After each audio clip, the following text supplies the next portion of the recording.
आज Doubtnut app download करें। Doubtnut पर अपने सभी गणित, रसायन विज्ञान, भौतिक विज्ञान और जीव विज्ञान के डाउट्स का करो सफाया। बस प्रश्न की फोटो खींचो, एक ही प्रश्न को क्रॉप करो और तुरंत वीडियो सोल्यूशन पाओ। अभी डाउनलोड करें।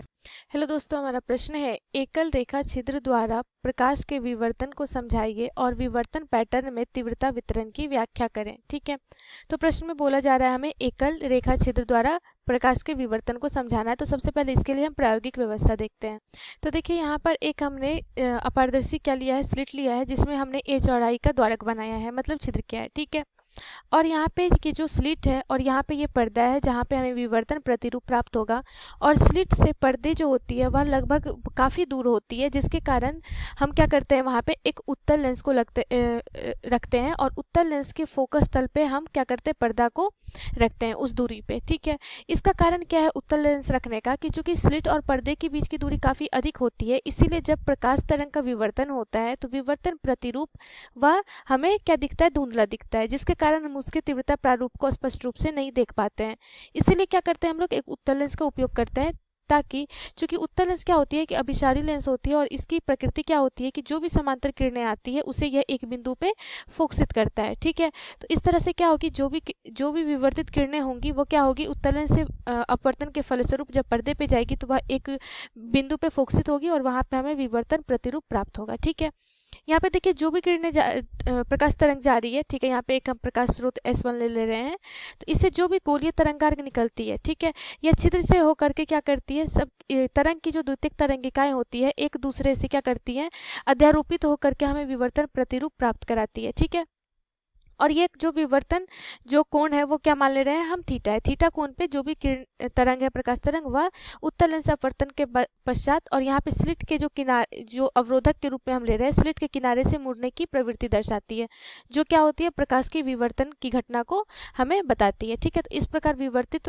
प्रकाश तरंग क्या होती है, उत्तल लेंस पे पड़ती है और उत्तल लेंस से जब यह अपवर्तित होती है तो यह एक बिंदु पे फोकसित होती है, अर्थात पर्दे पे बिंदु पे फोकसित होती है जहाँ पे हमें फ्रिंज मिलता है। ठीक है, तो विवर्तन में हमेशा ध्यान रखने वाली बात है कि विवर्तन प्रयोग में हमेशा पर्दे के केंद्र पे हमें एक केंद्रीय उच्चिष्ट प्राप्त होता है। ठीक है, जिसकी तीव्रता सबसे अधिक होती है। ठीक है, केंद्रीय उच्चिष्ट प्राप्त होता है, फिर हमें क्या प्राप्त होगा, एक अदीप्त फ्रिंज प्राप्त होगा, निम्निष्ट प्राप्त होगा, फिर हमें क्या प्राप्त होगा, उच्चिष्ट होगा। तो इस क्रमागत रूप से हमें दीप्त और अदीप्त फ्रिंजें प्राप्त होती है। दीप्त फ्रिंज का मतलब क्या हुआ कि जहाँ पे तीव्रता हमें प्राप्त होगी प्रकाश तरंग की, और अदीप्त फ्रिंज का मतलब क्या है कि जहाँ पे न्यूनतम तीव्रता प्राप्त होगी। ठीक है, निम्निष्ट जिसे कहते हैं।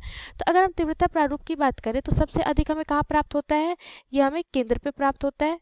ठीक है, ये तीव्रता, उसके बाद हमें निम्निष्ट प्राप्त होगा, फिर उसके बाद उच्चिष्ट प्राप्त होगा, जिसके लिए केंद्रीय उच्चिष्ट से तीव्रता कम होगी और यह तीव्रता प्रारूप जो होगी वो तीव्रता क्या होगी, क्रमिक रूप से घटते चले जाती है। ठीक है, इस रूप से, इस तरह से इसका तीव्रता प्रारूप बनता है।